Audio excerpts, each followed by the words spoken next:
Hey everybody, this is Jonathan from Fever Moon, and just wanted to welcome you to the very first Fever Moon video newsletter. The topic of this week's newsletter is planting seeds, and I thought that was a pretty good topic. We got a request or comment from a fan about the power of positive thinking, and plenty of people also want to know a little bit about agriculture. And so here we are at harvest time. Here in Northern California for these prunes.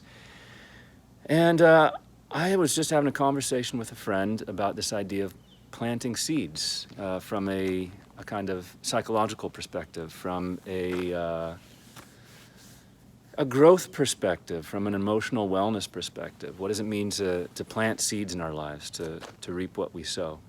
And one of the ideas that kind of blends all these different worlds together that I heard about was called chaos gardening. So chaos gardening, as it was explained to me, is this idea of you just plant whatever, you don't really label it, you don't put it in rows. The seeds, the newer plants, you let the weeds grow up too. You water it, and you just kind of let nature, you kind of let that chaos of nature just grow whatever grows that year. So if it's sunnier than you thought, well, whatever grew was what was supposed to grow. And some of the benefits to chaos gardening, they say, is first of all, it's kind of a nice surprise. You don't really know what you're going to get, but you can, in a sense, trust that it was the right thing for that year. Another thing they say is that pests are actually, in a strange way, confused by all of the different things that are growing, and it actually can act as somewhat of a pest deterrent.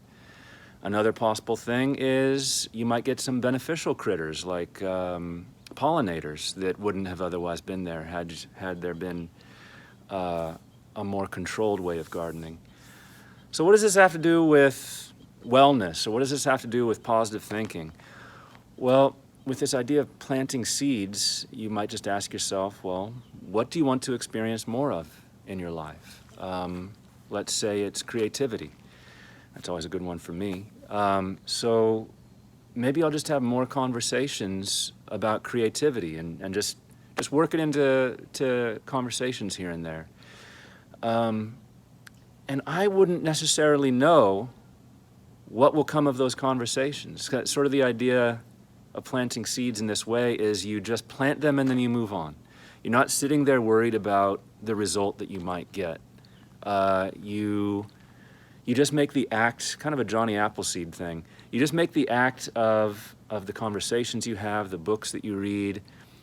You make the planting of seeds sort of the lifestyle, and you don't sit around worrying about, is it going to grow? Is it going to grow? Where am I going to see this come back to me? In this sort of chaos and not orderly way, you let go of the outcome and you just focus on planting the seeds, planting the seeds. This does something to us internally as well, because what happens if we're just talking about the thing that we want out of life more and more and not really worrying about whether or not we're going to get it? Well, it's probably a good thing. And then you also don't necessarily even know what's going to happen.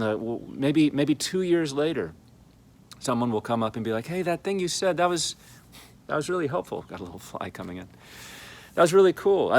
An example, probably 10 or 15 years ago, a friend of mine described the idea of digging out the side of a hill and building a house sunken into the side of a hill. And I just thought that it just stuck with me. It was such an interesting idea. And I kind of forgot the name of what that's called, but it was 15 years later. Now I'm thinking about that again. Whoa, it's great for insulation. It keeps cool in the summer and warm in the winter. And I reached out to the same friend. Hey man, I just want to let you know that conversation was really cool. It stuck with me. What was that thing called? Oh, it's a Berm House. Oh, a Berm House. Whoa, that's kind of like the earthen houses that I've been looking into lately as well. And so that just opened up a whole conversation and a whole part of my mind that apparently had been working through for 15 years. So So planting seeds, talking about the things that interest you, talking about the things that you want to experience in your life, and sort of detaching from the idea that you need to just stand there and watch the plant grow. You plant the seeds and you move on. So anyway, I just thought that was an interesting way to maybe go about this week, if that resonates with you. Maybe try it out. Maybe you're already doing these kinds of things. So if you have any questions or maybe some reflections, times where in your life things just seem to have come back around again after your initial enthusiasm. So yeah, if you have any questions or ideas, just feel free to post them either on YouTube or just reply to the email itself, and I hope you have a great week.